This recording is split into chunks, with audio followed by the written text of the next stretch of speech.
चंदन नाम है उसका, लेकिन अब कोई उसे इस नाम से नहीं पुकारता। लोगों के लिए वो एक लंगड़ा भिखारी है, जिसका चेहरा जले हुए होने के कारण बहुत ही भयानक दिखता है और जो मॉल के बाहर भीख मांगता है। 1-2 रुपए दे दो साहब, भगवान के नाम पर दे दो। हटो हटो, दूर हटो। चंदन के कटोरे में कोई कुछ पैसे डालता तो कोई उसे देखकर नाक भौं सिकोड़कर आगे निकल जाता, तो कोई उसे दुत्कार देता। कहते हैं जीवन बहुत बड़ा जादूगर है, अगले पल में ये कौन सा जादू दिखाकर आपको चकित कर देगा, ये किसी को नहीं पता। चंदन के जीवन में भी ऐसा ही कुछ घटा था। आज से 1.5 साल पहले वो बिल्कुल भला चंगा था। वो एक छोटा सा खाने पीने का ढाबा चलाया करता था, लेकिन एक दिन उसकी दुकान में शॉर्ट सर्किट के कारण आग लग गई। वो बेचारा उस समय दुकान के अंदर ही था। बचाओ बचाओ, दुकान में आग लग गई है, मैं अंदर फंस गया हूँ। आग तो बुझी, लेकिन सब कुछ खाक करके चंदन का सारा सामान जलकर राख हो चुका था। उसका चेहरा और एक पैर बुरी तरह जल गया था। लोगों ने उसे अस्पताल पहुंचाया। उसकी जान तो बच गई, लेकिन उसका एक पैर खो गया। उसके चेहरे पर जलने के कई निशान बन गए। उसके दोस्तों और रिश्तेदारों सबने उसका साथ छोड़ दिया। सिर्फ उसकी बूढ़ी माँ ही उसके साथ इस विपत्ति की घड़ी में थी। कई महीने इलाज में लग गए, सारी जमा पूंजी खत्म हो गई। जब अस्पताल से बाहर आया तो सब कुछ बदल गया था, लेकिन पेट तो भरना ही था, अपना भी और अपनी बीमार माँ का भी। उसने बहुत जगह काम मांगने की कोशिश की, लेकिन कोई भी उसे काम देने को तैयार नहीं हुआ। मजबूरी में वो भीख मांगने लगा। एक बार की बात है, जब वो भीख मांगकर अपनी टूटी फूटी झोपड़ी में पहुंचा तो देखा कि उसकी माँ लगातार खांसी जा रही है। खांसते खांसते उनके मुंह से खून भी निकल गया। अम्मा, अम्मा, ये खून कैसे निकल गया? पता नहीं बेटा, ये खांसी तो जा ही नहीं रही है। रुक माँ, मैं खांसी की दवा लेकर आता हूँ। अरे छोड़ ना बेटा, कोई फायदा नहीं दवा का। लगता है अब मैं ज्यादा दिन नहीं बचूंगी। ऐसा मत बोल माँ, तू ही तो जीने की हिम्मत है, तेरे बिना तो सब खत्म हो जाएगा माँ। माँ के मना करने के बावजूद भी चंदन दवा लेने निकल गया। वो एक दवा की दुकान पर गया। अपनी दुकान पर एक भिखारी को घुसते हुए देखकर दुकानदार ने उसे हड़का दिया। अरे अरे अरे, यहाँ कहाँ घुसे चले आ रहे हो? ये कोई भीख मांगने की जगह है, चलो भागो यहाँ से। भैया, मैं भीख मांगने नहीं आया हूँ, मुझे दवा लेनी है। भैया, मेरी माँ को बहुत खांसी हो रही है, आज तो खांसते खांसते खून भी निकल आ रहा है। अरे तब तो उन्हें अस्पताल ले जाओ, ये तो कोई गंभीर बीमारी है। भैया, कल मैं उन्हें पास के सरकारी अस्पताल ले जाऊंगा, अभी कोई भी खांसी की दवा दे दीजिए ना। कौन सी दवा दे दूं जिससे मेरी माँ की खांसी ठीक हो जाए? भैया, दुकानदार ने चंदन की जिद पर एक दवा बोतल निकाल कर दे दी। ये लो, 50 रुपए दो। 50 रुपए?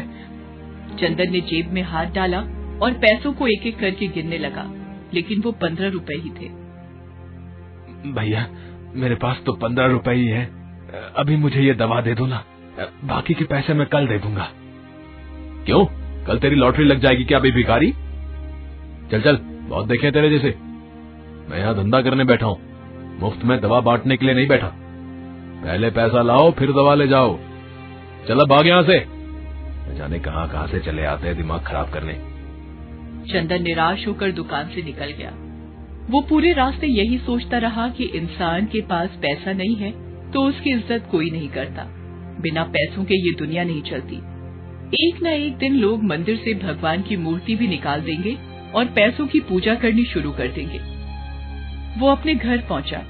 उसकी माँ सो गई थी, लेकिन वो बेचारी नींद में भी खांस रही थी। उसे देखकर चंदन मन ही मन सोचने लगा, हे ईश्वर, मेरी मदद करिए, मुझसे मेरी माँ की हालत नहीं देखी जाती। मेरी मदद करिए ईश्वर, मेरी मदद करिए। अगले दिन चंदन अपनी माँ को पास के सरकारी अस्पताल लेकर गया। डॉक्टरों ने उसकी माँ की जांच की। जांच के बाद उन्होंने जो बताया उससे चंदन के पैरों के नीचे की जमीन खिसक गई। तुम्हारी माँ को फेफड़ों की गंभीर बीमारी हो गई है। अगर 1 महीने के अंदर उनका ऑपरेशन नहीं हुआ तो कुछ भी हो सकता है, और उस ऑपरेशन में लगभग 2 लाख रुपए खर्च होंगे। 2 लाख? हाँ, और वो ऑपरेशन किसी प्राइवेट अस्पताल में ही होगा। चंदन वापस लौट आया, लेकिन डॉक्टर की बात सुनकर उसके मन में बुरे बुरे ख्याल आने लगे। किसी अनहोनी की आशंका और इतने पैसों का इंतजाम कैसे होगा, ये सोच सोच कर उसका मन डूबा जा रहा था। उसे पता था कि भीख मांगकर तो 2 लाख रुपए नहीं जुटाए जा सकते, वो भी 1 महीने के अंदर। ऊपर से आज किसी मेहरबान की भी नजर उस पर नहीं गई थी, तभी तो उसकी कटोरी खाली थी। तभी उसकी नजर सामने से आ रही एक बहुत ही सुंदर सी लड़की, जिसका नाम शिवांगिनी था, उस पर गई। उसे देखते ही चंदन ने अपना हाथ फैला दिया। भगवान के नाम पर कुछ दे दीजिए मेम साहब, इस गरीब की दुआ लगेगी।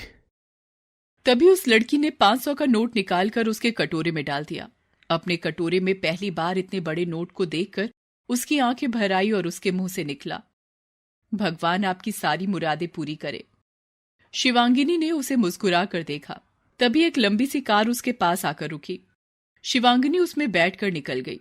उसके जाने के बाद चंदन फिर से 500 के उस नोट को उठाकर देख रहा था कि तभी उसकी नजर अपने कटोरे में पड़ी एक अंगूठी पर गई। अरे, ये अंगूठी कहां से आ गई? दिखने में तो काफी महंगी लग रही है, डायमंड की है शायद, लेकिन ये कहां से आई? हे भगवान, कहीं कहीं अंगूठी उस मेम साहब की तो नहीं है जिसने अभी अभी 500 रुपए मुझे दिए? क्या करूं क्या करूं? कहीं ईश्वर ने ये अंगूठी मेरी मदद के लिए तो नहीं भेजती?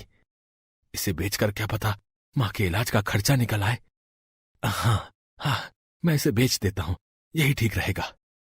ये सोचकर चंदन एक सुनार के पास उस अंगूठी को लेकर गया। सुनार ने बताया कि ये तो बहुत महंगी अंगूठी है, लगभग 2.5 लाख रुपए देने के लिए भी वो तैयार हो गया। अरे, इतने रुपयों में तो मां का इलाज हो जाएगा। वो ये सोच ही रहा था कि तभी उसकी अंतरात्मा ने उसे ऐसा करने से रोका। ये तो चोरी हुई ना चंदन। माना कि मां बहुत बीमार है, लेकिन इस तरह किसी की अंगूठी बेचकर मां का इलाज कराना क्या ठीक होगा? नहीं, ये अंगूठी मेरी नहीं है। मुझे उस मेम साहब को खोजकर ये अंगूठी देनी ही होगी। चंदन वहां से निकल आया और उस मेम साहब की तलाश शुरू कर दी। लेकिन इतने बड़े शहर में उन्हें ढूंढ पाना इतना आसान तो नहीं था।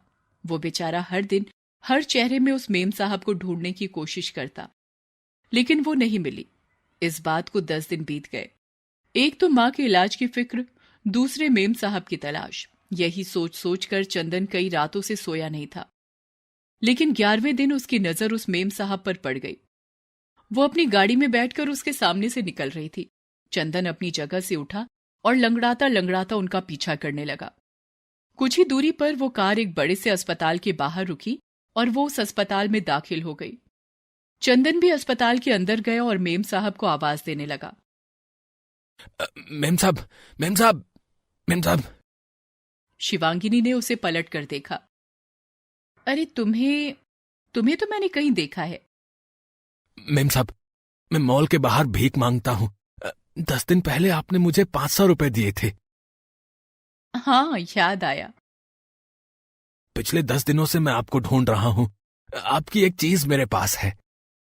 ये कहकर चंदन ने वो अंगूठी शिवांगिनी को दे दी। शिवांगिनी उसे देखकर चौंक गई। ओह माय गॉड, इस अंगूठी को ढूंढ ढूंढ कर मैं परेशान हो गई थी। तुम्हें पता है, ये मेरी स्वर्गवासी मां की अंगूठी है। उन्होंने अपनी मृत्यु के पहले ये अंगूठी मुझे दी थी। ये मेरे दिल के बहुत ही करीब है।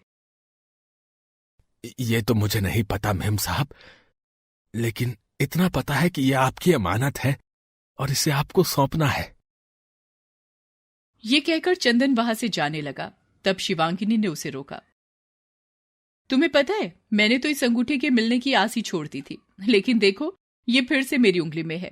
काश सबकी किस्मत ऐसी ही हो, किसी से किसी की प्यारी चीज कभी ना खोए, और अगर खो जाए तो कोई तुम्हारी जैसा उसे वापस कर जाए। उसकी बात सुनकर चंदन फूट फूट कर रोने लगा। तब शिवांगिनी ने उसके रोने का कारण पूछा। तब चंदन ने उसे अपनी कहानी शुरू से अंत तक बताई। चंदन, तुमने मेरी मां की निशानी मुझे वापस दिलाई। तुम्हारी माँ को मैं कुछ नहीं होने दूंगी। इसी अस्पताल में उनका इलाज होगा और मैं करूंगी उनका इलाज। डॉक्टर शिवांगिनी करेगी उनका इलाज। क्या क्या कहा? आप डॉक्टर हैं? हाँ, मैं इस अस्पताल में नौकरी करती हूँ। और हाँ, आज से तुम भीख नहीं मांगोगे। मैं तुम्हें यहाँ के मालिक से कहकर काम दिलवाऊंगी।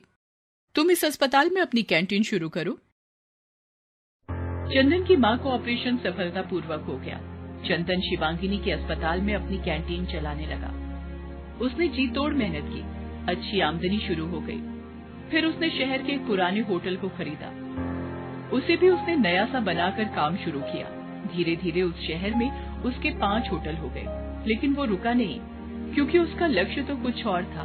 धीरे धीरे उसने और पैसे जमा किए और अपनी माँ के नाम पर एक चैरिटी अस्पताल बनवाया। डॉक्टर शिवांगिनी आज उस अस्पताल में डायरेक्टर हैं।